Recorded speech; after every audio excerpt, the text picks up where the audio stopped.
Irmãos queridos, a família do meu pai é uma família muito grande. Eu tenho um tio que é mais novo do que eu, 2 anos. Então, é uma família realmente grande. E um desses tios mais novos, ele insistia, porque estava acostumado no Rio Doce a remar com canoa, né, com bote, e ele insistia que qualquer navio ele empurrava com uma mão. Porque aí um dia, meu pai passando com ele no porto de Vitória, entrou no porto e falou assim: você quer tentar empurrar esse? Aí ele olhou e falou assim: esse aí não dá não. Dizem que um filho perguntou para o pai: pai, qual é o tamanho de Deus? E aí o pai disse assim: filho, dá uma olhada para cima. O que você vê lá? Ah, pai, eu vejo um avião passando. Qual é o tamanho dele? Mas é assim, ó, pequenininho. E o pai levou o filho para o aeroporto. E o mesmo avião que estava voando agora estava lá aterrissado.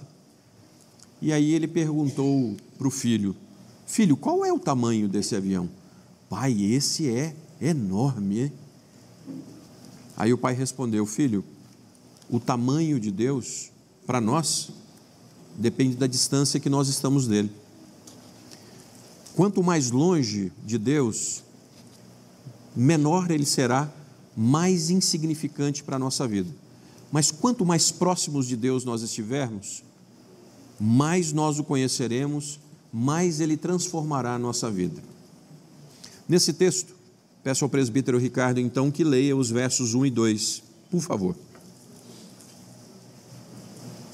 Paulo e Timóteo, servos de Cristo Jesus, a todos os santos em Cristo Jesus, inclusive bispos e diáconos que vivem em Filipos, graça e paz a vós outros da parte de Deus nosso Pai e de nosso Senhor, ou melhor, e do Senhor Jesus Cristo. Interessante o apóstolo Paulo começar a carta dando as suas credenciais e de Timóteo, o jovem pastor, servos de Cristo. Irmão, segundo aquilo que vimos que essa é a melhor credencial que alguém pode apresentar. Não é o saldo da conta, não são as suas amizades, não é o seu patrimônio, mas eu sou servo de Cristo. Embora isso hoje possa redundar em humilhação. Você se dizer um crente hoje, nesse mundo, se você se disser um crente honesto nesse mundo, você vai ser zombado. Tenha certeza disso. Chegou o tempo que Rui Barbosa disse que um homem se dizer honesto seria motivo de zombaria. Hoje nós estamos vivendo isso. Então, a questão de Paulo, irmãos. Paulo, um assassino de cristãos, um perseguidor da igreja, e agora Paulo pode se dizer assim: servo daquele que persegui. Ele foi transformado. E à medida que nós nos aproximamos da luz, nós somos transformados. Mas os homens odiaram a luz porque eles eram das trevas, e a luz manifesta as obras das trevas. E quanto mais nós nos aproximamos de Deus, mais nós vamos vendo aquilo que precisa ser transformado em nós. Paulo se diz servo de Cristo, não é conversa, mas é pelos frutos que ele tem evidenciado. Ele tem credenciais que o atestam indubitavelmente como servo de Cristo. A pergunta para nós então é: quais são as nossas credenciais mais importantes? O que eu tenho prazer de dizer para os outros que eu sou? O que aquilo que eu tenho feito evidencia quem eu sou? Versos de 3 a 5, por favor. Presbítero Salvador, leia para nós.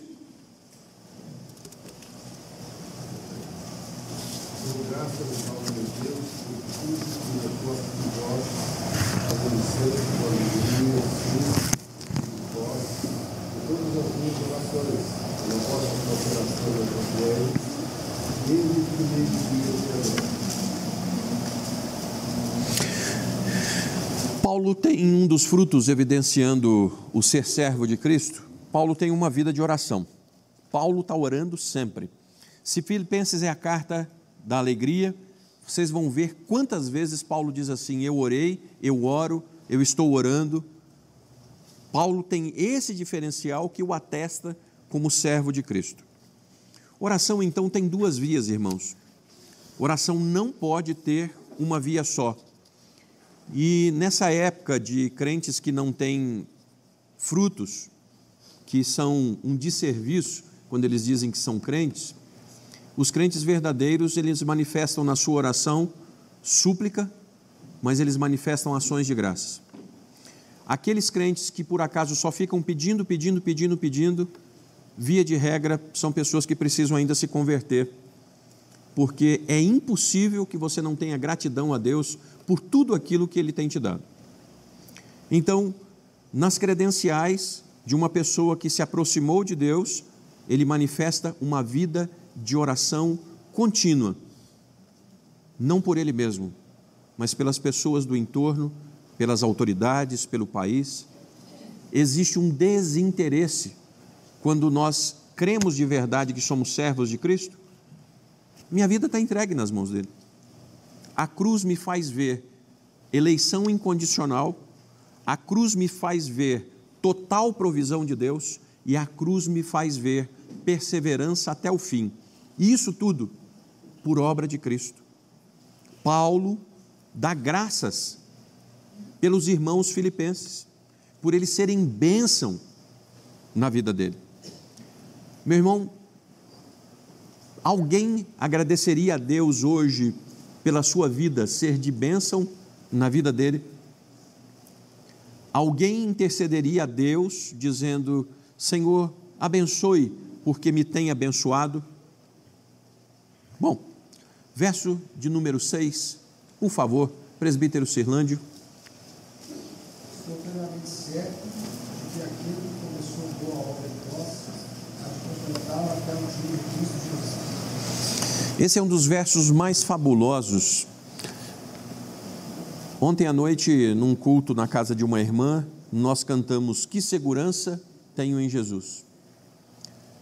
Por que temos segurança? Por causa de Jesus. A segurança do crente não é intrínseca, ela é extrínseca.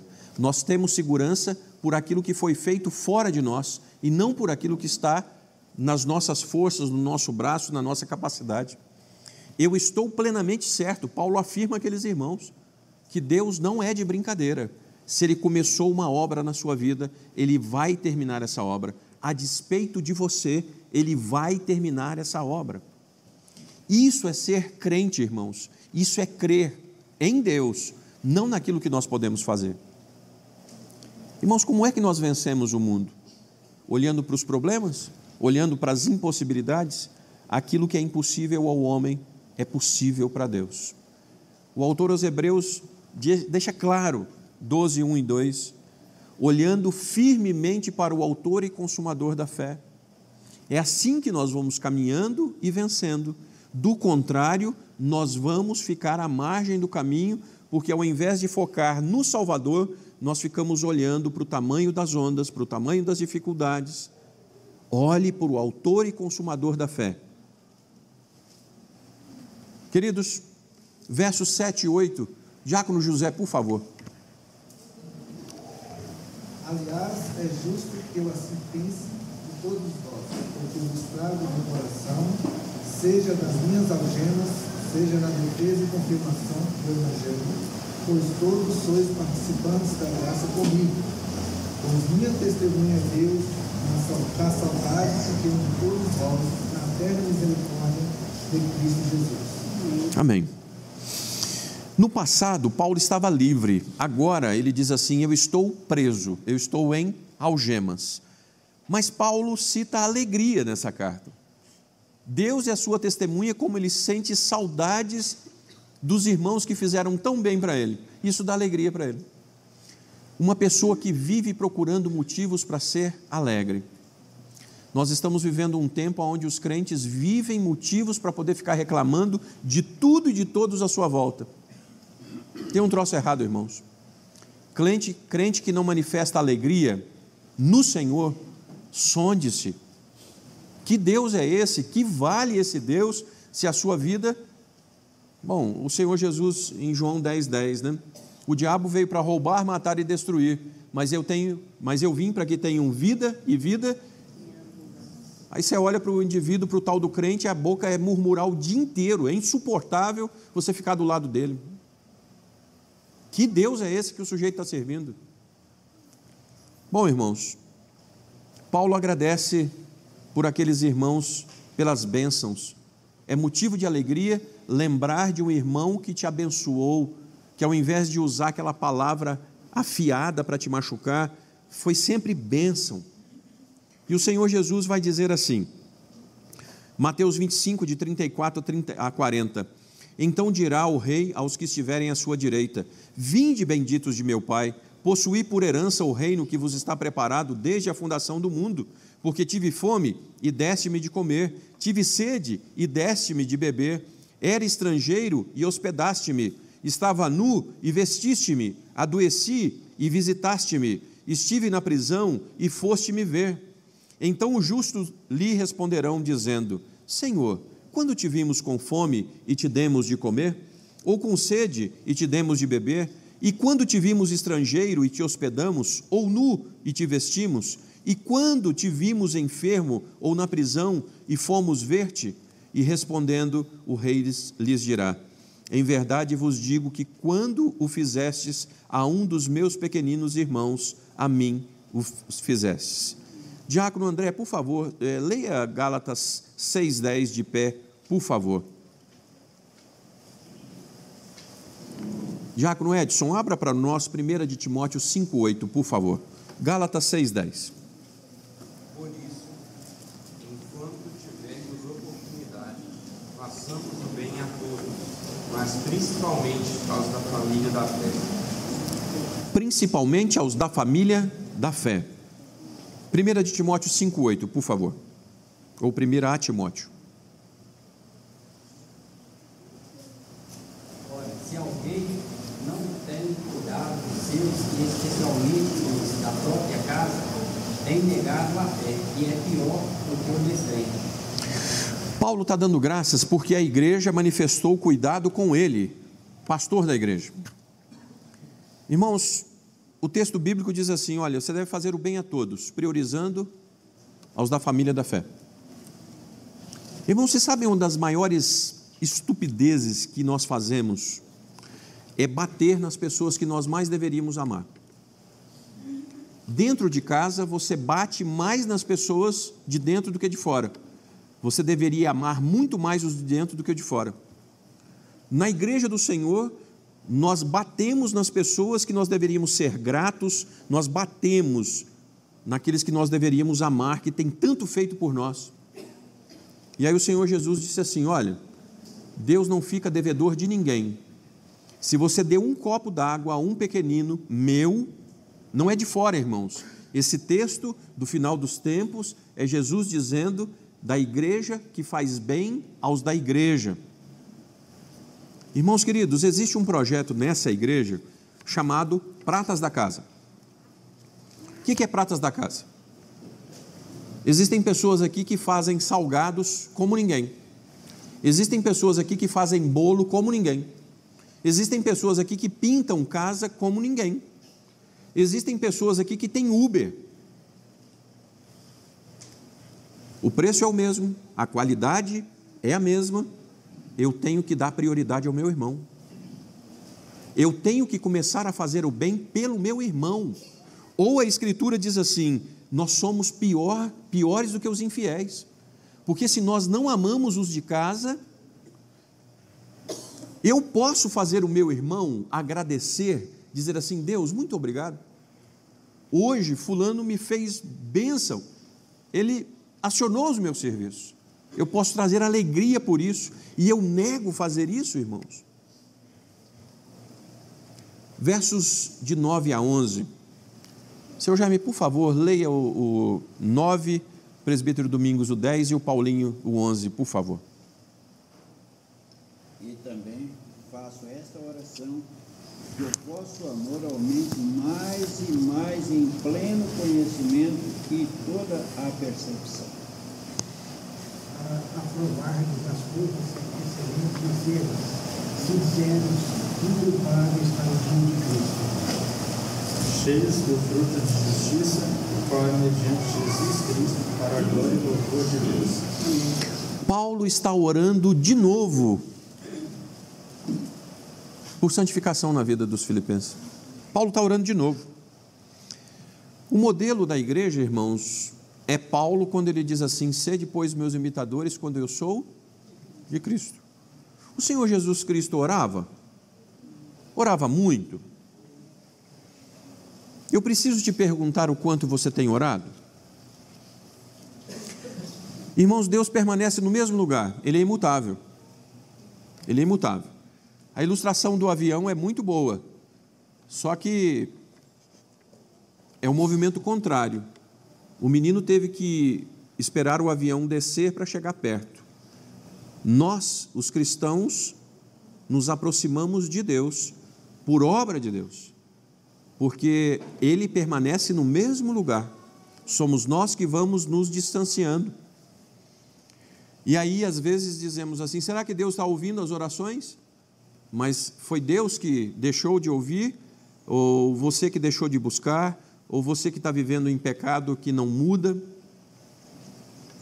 O que Paulo faz aos filipenses? Ele está pedindo carro, avião, para trazer a pessoa amada?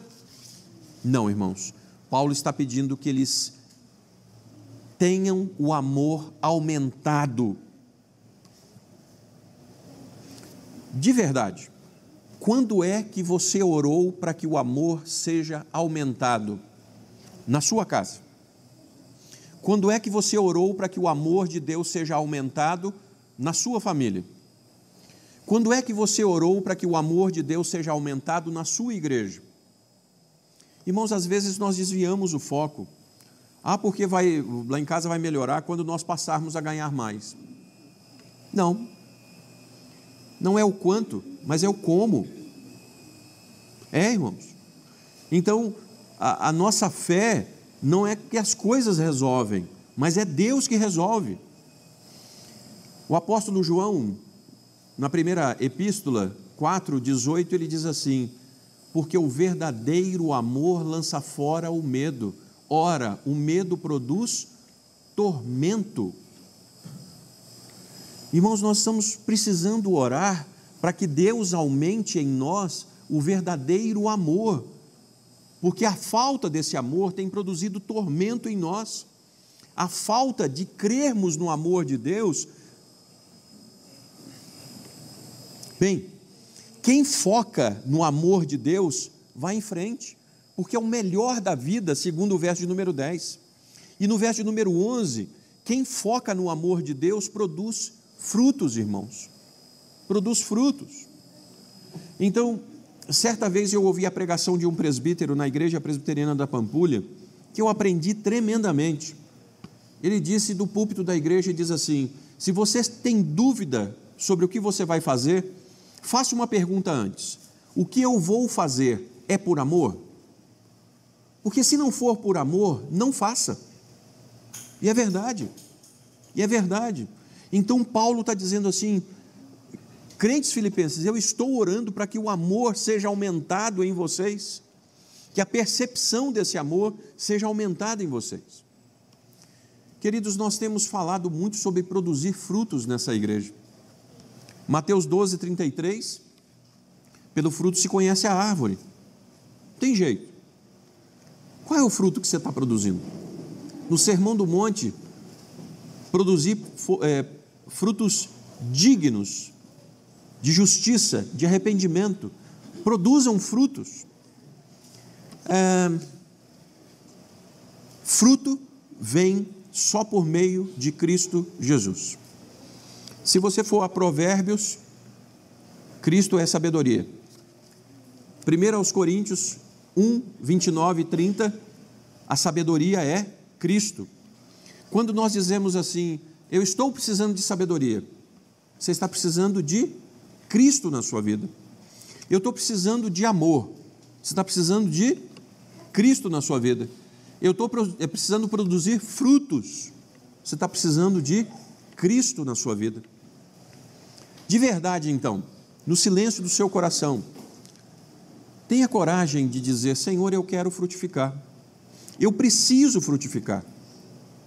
Efésios 2:10, irmãos, é a completude da nossa fé, porque nós cremos na total soberania de Deus, na ação monérgica de Deus, nós cremos numa justificação que tem 5 significados, todos eles fora do homem. E nessa justificação, nós cremos que Deus age completamente fora do ser humano para justificá-lo.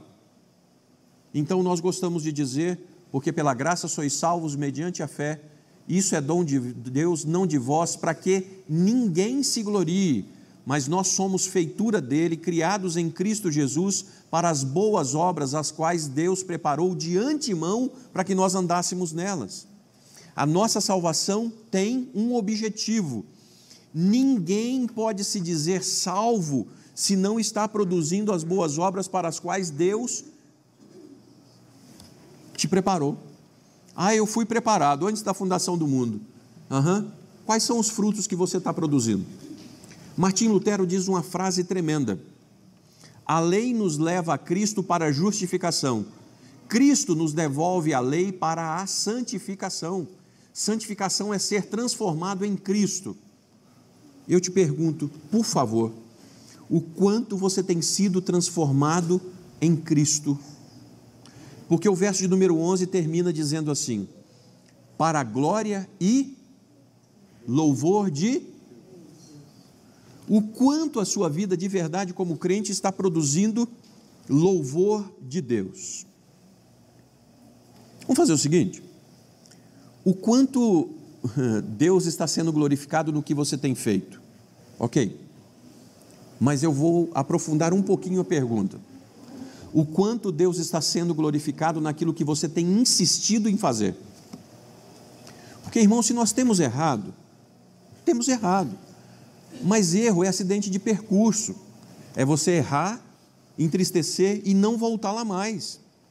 Mas é estupidez, é pecado contumaz, é rebeldia contra Deus. Você viu que está errado, você foi alertado pela palavra que está errado, e você insiste em fazer alguma coisa que não glorifica a Deus. Não tem alegria assim. Você não está se aproximando de Deus nisso. O verso de número 7, para nós concluirmos, irmãos: a prisão não faz Paulo amargurar, desistir de fazer a obra do Evangelho, não faz Paulo desistir da igreja, de fazer bem à igreja, não faz Paulo desistir de orar. Meu irmão, minha irmã, de verdade, o quanto você tem usado muleta para tentar dizer que Deus não fez, Deus não tem feito, por isso, por aquilo, e aí você usa desculpa esfarrapada para não fazer aquilo que você deveria. Irmãos, nós temos um lema lá em casa: doente, a gente trabalha. Doente, a gente trabalha. E aí, às vezes, eu fico olhando assim, né? Ameaçou chuva, você diz assim: não vou para a igreja não, vai chover. Deve ser de papel, deve ser de açúcar, deve ser de sal, alguma coisa assim. E aí você usa todos os motivos mais... Eu vou ficar aqui, senão... Tá bom. Paulo não. Por favor. Paulo não está fazendo entre os dentes. Paulo está fazendo com alegria. Alegria exultante que contagia os outros, né? Verso de número 4, ele diz assim: com alegria. Deus quer mesmo que a sua gratidão e atuação no seu reino, depois de tudo que Ele te fez, depois de tudo que Ele tem te garantido, eu estou plenamente certo que Deus vai fazer. Certo?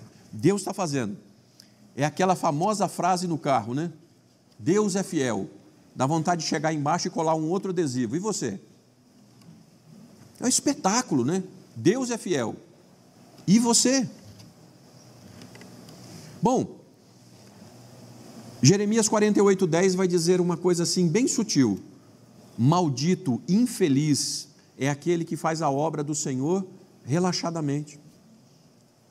Então você não se transformou cristão para poder fazer o ser cristão de forma relaxada. Não é assim. Não pode ser assim. Verso de número 5. Diácono Ivan, por favor, leia para nós, por favor. O verso de número 5. Pela vossa cooperação no Evangelho, desde o primeiro dia até agora. Os filipenses ajudaram Paulo desde quando? Desde o primeiro dia até agora. Espera aí. Os filipenses, quando conheceram Paulo, eles conheciam Paulo? Não. Eles estavam tendo o primeiro contato com Paulo. E eles ajudaram Paulo. Às vezes nós temos uma desculpa quando diz assim, mas eu não conheço o sujeito, não vou ajudar não. É claro, você tem que avaliar as coisas antes de ajudar.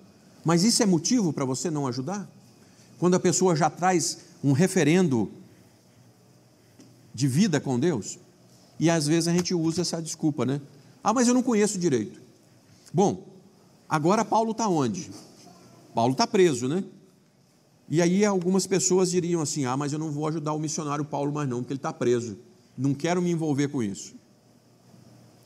Já perceberam como é que nós damos desculpa de tudo quanto é lado para não fazer aquilo que nós deveríamos fazer? Mas os filipenses, trazendo alegria ao coração desse homem, irmãos, eles continuam firmes com Paulo. Eles não têm desculpas, eles estão com ele até o fim. Ouça com tudo que você puder. Você tem fabricado motivos para não estar feliz? Porque nós somos bons nisso, viu? Você pega um negocinho desse tamanhozinho assim e transforma num navio, num avião, para você não fazer a felicidade sua e dos outros. Segundo, você tem buscado motivos para não ser grato? Fulano de tal fez isso comigo. Mas quantas coisas você já recebeu? Terceiro, você tem buscado motivos para não ajudar o seu irmão? Porque se nós não estamos ajudando os nossos irmãos, nós temos que repensar a nossa fé. O cristianismo do século 21 é hipócrita individualista. Meu irmão, vai embora, viu? Se você está com fome, você está vivendo problema, que Deus te abençoe. Não, meu irmão, o que eu posso fazer para ser bênção na sua vida? Você tem buscado motivos para não orar? Eu estou aborrecido hoje, não quero orar não. Ou infeliz, é aí que você deve orar. Eu tenho buscado motivos para não frutificar em boas obras. Muito bem, Satanás encontrou o seu calcanhar de Aquiles, né? Na hora que você esmorece quando vem o problema, você, não vou pregar não, que eu estou triste. Eu não vou fazer isso não, porque eu não estou bem. Meu irmão, finque o pé e faça a despeito das circunstâncias. Eu gostava muito daquele cântico, essa paz que eu sinto em minha alma, não é porque tudo me vai bem. Essa paz que eu sinto em minha alma é porque eu louvo, eu amo ao meu Senhor. Irmãos, eu concluo aqui dizendo, nós sempre tentaremos negar uma verdade se não estivermos de acordo com ela. Nós sempre tentaremos negar uma verdade se não estamos de acordo com ela. Nós vamos tentar. Nós vamos tentar não ser gratos com quem tanto nos ajudou. Nós vamos tentar dizer que eu não tenho motivos para orar, eu não tenho motivos para agradecer. E nós vamos tentar dizer que nós não temos motivos para glorificar a Deus. Mas se somos crentes, irmãos, isso tem que parar. Hoje.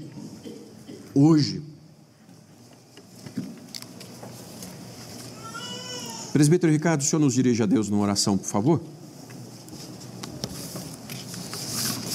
Santo Pai, nós damos graças e clamamos que Tua palavra possa, como a Tua Escritura mesmo diz, Pai, adentrar e separar juntas medulas, espírito e alma, Deus, porque ela é poderosa para isso.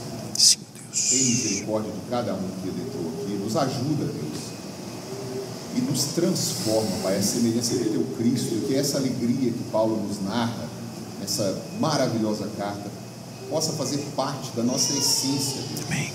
Nos ajuda a interceder pelos irmãos, com choro, mas com alegria, Deus. Amém. Sabendo que é o Senhor quem faz a boa obra. Amém, Pai. E o Senhor diz também que se começou, vai terminar. Amém, Pai. Nos dá essa confiança, nos dá essa intrepidez. Abençoa tudo que vamos fazer aqui hoje. Abençoa a cada família aqui representada.